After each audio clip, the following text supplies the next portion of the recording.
Alright, guys. I know this is kind of weird, right? I don't normally do it this way. Let's try something different. I figured that the topic that I'm going to talk about is, I guess for some people, it's controversial. It's not for me. It's probably, and I think it's not controversial for a lot of my normal viewers and subscribers. But I have had some pushback on my cursing, swear words, profanity, whatever you want to, call it. And I thought I would noodle around a little bit on the guitar to provide some background music. I'm not that good. I'm out of practice. But I wanted to talk about swearing, profanity, and give you a quick rundown on its origins, and talk about why I do it, why we do it. There are valid scientific, psychological, sociological, cultural reasons for cursing. And if those are understood, then I think we can have a more balanced and more intellectual view of cursing, what it is, why we do it, and why I don't think it's that big of a deal. Now, I'm not talking about slurs, not racial slurs, religious slurs, words that are intended to harm with respect to marginalized groups and populations. And we don't use those words on my channel. I won't allow them. And anybody who does it will get banned. And I'm just going to sit here and warm up with scales and stuff while we talk about...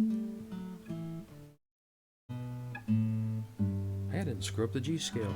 It's a Festivus miracle. Okay, so cursing. Let's just talk about the word curse and the underlying implied magical power that a curse is supposed to have. The earliest curse I'm aware of, and I couldn't find any references to it, I apologize, but there was this History Channel, back when the History Channel dealt with history, there was a History Channel documentary over over Egypt, and it looked at this, in the very first episode, they looked at one of the earliest examples of recorded writing. What is it? Is it Coptic? There's the hieroglyphs, and then there's the text. I want to say Coptic, but I'm probably wrong. Again, geophysicist rock guy. So this scroll was commissioned by a jilted lover who wanted payback against, I can't remember if it was his or her, but they were upset with their lover and they wanted a curse cast at their lover for revenge. Okay, fine. So they went to the temple and they hired a priest, and they paid the priest some money or something, or I don't know exactly what was included in the transaction, but hell, for all I know, it was, maybe it was a government subsidized curse service brought to you by, big government, whatever, I don't know. But anyway, the priest was hired, and the priest did what the jilted lover wanted, and they cast this spell at the offending former boyfriend, girlfriend, hell, I don't know, whatever. My point is that when we call something a curse word, we're hearkening back to a time of magical thinking, and a time when people actually believed you could speak words. Oh, a clam there. You could speak words and cause those words to be made real at a distance. Not like, I'm going to kick your ass, and then you punch the guy in the face. That's not really a curse. The idea is, I want your penis to fall off, and then 200-300 miles away, a guy's dick falls off and hits the floor, which would really suck. So that's where the idea of the curse comes from, and you can look at the word damn, where it literally meant I'm damning you to hell. When I say damn you, I am trying to cast you into the Christian hell, the Christian place of punishment, the bad place, not the good place. And it's all about magical thinking, and it's all about believing that the supernatural is real, which it isn't, and that magic is real, which it isn't. Penn and Teller, they aren't actual real magicians. They're magicians in the sense that they can make you think the card disappeared or that they guessed your card, but it's actually sleight of hand. It's actually done with all natural, explainable, logical means. There's no magic in the terms of forces that are above the natural, i.e. the supernatural. So anyway, that's where curses come from. And you can look at scapegoat. Okay, we all know what we mean when we say a scapegoat, but the historical and cultural origins of the scapegoat are in ancient times. Somebody in this town or city or whatever community would go buy a goat or get a goat, or they had a goat, and they dragged the goat through town they'd lead it through town on a leash, and all the people of the town would expel all their worst thoughts and demons and vile thoughts and evil thoughts onto the goat, and that would cleanse the village. They would take the goat outside the village, slaughter the goat, they probably ate it, but they sacrificed the goat. All these ancient sacrifices, they sacrifice the bull or the goat or the pig or the chicken or whatever, then they make a damn gumbo out of it because, supposedly the god gets the essence from the burning meat, which is, it's like saying, when I grill steaks, I'm giving an offering to Odin, but then I take the steaks inside and chow down, which is complete and utter bullshit. But whatever. Odin's getting royally screwed in this transaction, and so magical thinking. Okay, I don't practice magical thinking. I'm a scientist. I'm definitely a realist, a materialist, whatever the hell you want to call me. Logic, reason, empirical evidence. That's what I use to get through the day. And I don't use anything else, and I don't need it. So, you can also look at historically words like balderdash, okay? Bull's pizzle, okay? Bull's pizzle is from Shakespeare. Fart. Fart is one of the most was considered a foul, profane word. Profane meaning outside the temple, outside the church, outside the place of worship, so it's, bad or whatever. They even use profane to refer to what are traditionally called pagan religions, but are just, non-Christian religions. Everything was pagan except Christianity, which is incredibly bigoted and narrow-minded and, a terrible worldview. Well, so we have these old words that used to be just foul.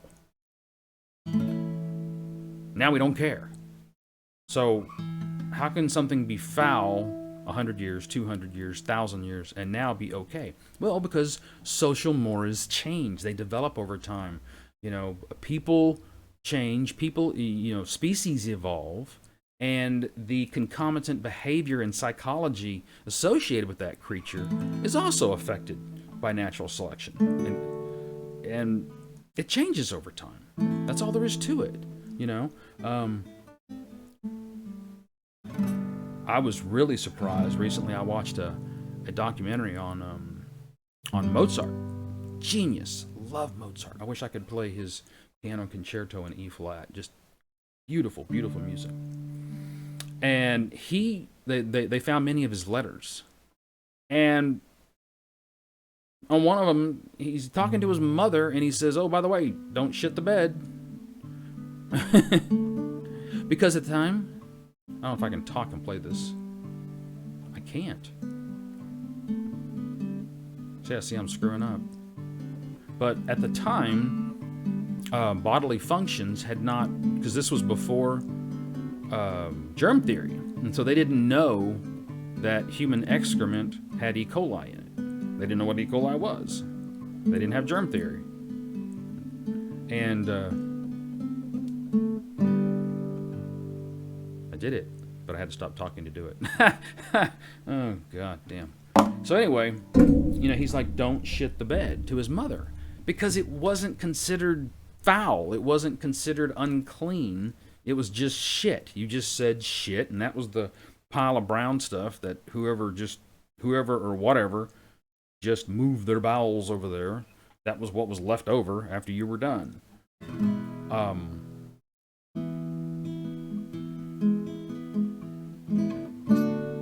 So my point, like dick.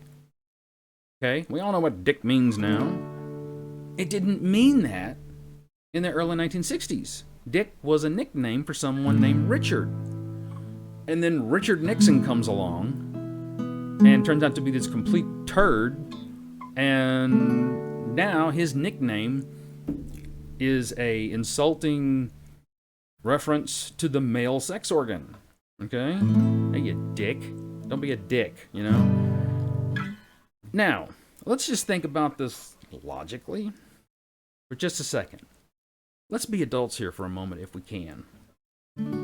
So, even YouTube, where you'll find this video, has some ancient, silly, ridiculous cultural holdovers. And so if I take the word hunt and change that H to a C, now it's this foul word, and I'll get demonetized. I can take the word luck, change the L to an F, and now people lose their damn mind because I said fuck. Give me a break. There's scientific research, recent, valid, peer-reviewed scientific research, and I'll drop some of the links in the description. You can go look for yourself. Once again, make up your own damn mind. There's scientific research that shows that people who curse are more intelligent, better educated. The idea that people who curse lack the linguistic tools or education to not curse is complete and utter nonsense. It's not supported by any scientific research. Okay? And I know that because I'm a smart guy, I'm well educated, I'm well read, and I cuss like a fucking sailor. It's just fine. Now, I know not to cuss if my kids are having a orchestra concert at a local church and there's all these Bible thumpers there. Yeah, I'm going to tone it down because they're going to throw hissy fits and might make my kid look bad and all these other stupid, silly societal hang-ups because the Bible is full of all these injunctions against cursing. And of course, it also says that you're supposed to be nice to each other, and you don't see them doing that all the time, so, pick and choose.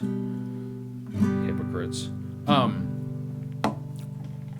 So, my point is that so much of the resistance to swear words, to curse words, is completely childish. It's rooted in ancient superstitious nonsense, and it has no valid underpinning in terms of modern scientific research. And modern scientific research is where it is the only place, I'm going to say it, the only place you get real, verifiable truth. The scientific method is the greatest invention in the history of humanity. It is the only thing that has ever delivered truth to the human race. Everything else has delivered mixtures of truth and falseness and nonsense and bullshit and caused all kinds of damage. The reason you can watch this video is thanks to the scientific method. The reason I'm still alive at 51 is science. I'd be dead if I was born in the 1820s. I wouldn't have survived this long. And a lot of you wouldn't have survived to your age. The leading cause of death among women was childbirth up until like 80 years ago. Like 70% of women died on the birthing bed. It was horrible. So, curses are not bad. Okay? Curses aren't real. I can't look at you and go to hell, and make you go to hell. First of all, it doesn't exist. Secondly, it doesn't work that way. So, in conclusion, I will continue to cuss my ass off in my videos. Oh, and cursing also, it's good for you. It helps to relieve anxiety. It helps to relieve stress. People who curse more have higher pain tolerance. And biologists consider cursing adaptive because they see it as a more efficient way to convey danger and emotional distress to your group mates. You stub your toe and go, ah, shit. Everybody else knows you stubbed your toe. If you get a berry and you bite into it and no one's eaten that berry before, and you spit it out and go, that tastes like shit. Everyone knows not to eat that berry. It's quick. It's efficient. It saves lives. Cursing saves lives. There, I said it. Cursing also creates stronger bonds amongst group mates. There's the only negatives to cursing are all completely superfluous. They all come from ancient religions with religious texts that are filled with contradictions, wrong information. The moon does not make its own light, okay? Period. It's okay to be a homosexual. It's perfectly fine, okay? I don't give a shit what your old book says. Piss on you. Love is love. I like ladies. They don't like me, but I like ladies. I guess that's a little strange that I have to go out of my way to make that. Yeah, I need to work on that. But, so there will be cursing on this channel. Now, I'm going to play YouTube's game, because, you know, rules are rules, it is what it is, and I'm not going to fix it on my little teeny tiny channel. But, nope. Yeah, there it is. One octave up. So cursing will continue. I think cursing is great. That's how real people talk. Okay? In my opinion, if you're going out of your way to say stupid things like, oh, Jiminy, gosh darn it, that hurt. You're just childish and silly. Just say, fuck, that hurt. Ah, shit, I stepped on a nail. You know? I hope my guitar playing didn't bother you. That's the wrong fret, dumbass. Yeah, there it is. Let me see if I can do a little Beethoven from memory. I can't talk now. Terrible. Just be able to play this much better.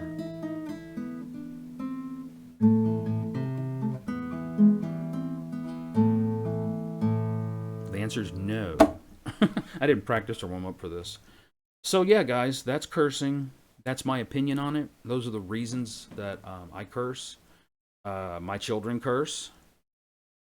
They know damn good and well where to curse. As far as I'm concerned, part of my job as their father is their education, and part of their education is learning how to fucking curse correctly. They know to do it only at home. They know to do it, you know, don't overdo it. You know, it gets ridiculous. It gets tiresome even to me. You know, I've set my children down and explained to them, especially when they were really little. I'm like, look, I know you've heard the word, but you're not there yet. You've got some growing to do. You need to prove to me that you're mature enough and responsible enough to use those words. Those are adult words. You start acting like an adult, I'll let you talk like an adult. And that's how I've raised my boys, and they've never had a single discipline problem. There are no drug problems around here. Their grades are good. My 18-year-old already has his freshman year of college finished, and he hasn't even graduated high school yet. They're not perfect, you know. They're not, but they're fine young men. They have good, strong character, good, strong values, and the occasional fuck does not undermine any of that value or progress. If you absolutely hate cursing, all right, leave. I'm not stopping, okay? This is me being genuine and honest with you. I've shared my my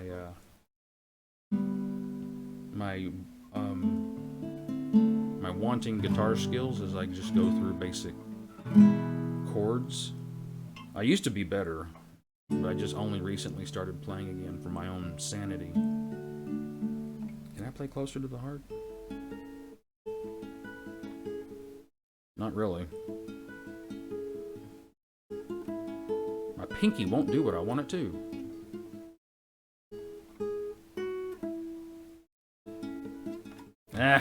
Yeah, I gotta do more pinky exercises. This stuff here, it's boring, but I get that pinky to stretch out. So yeah, guys, thanks for watching. Like, subscribe, share, please. We're real close to monetization.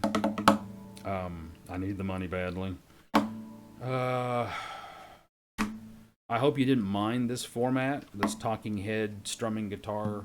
This way I don't have to go fiddle around with, you know, background music. I can just strum, you know.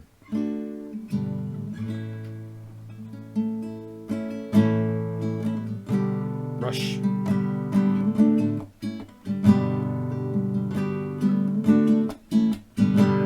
Closer to the heart, which I couldn't do the... I need to work... What the fuck am I doing? There we go. No. No. There we go. Finger was in the wrong place. Nope, still can't do it. So anyway, yeah. Cursing, staying. I will... I have to make certain that I avoid the demonetization words, which is ridiculous to begin with, but whatever.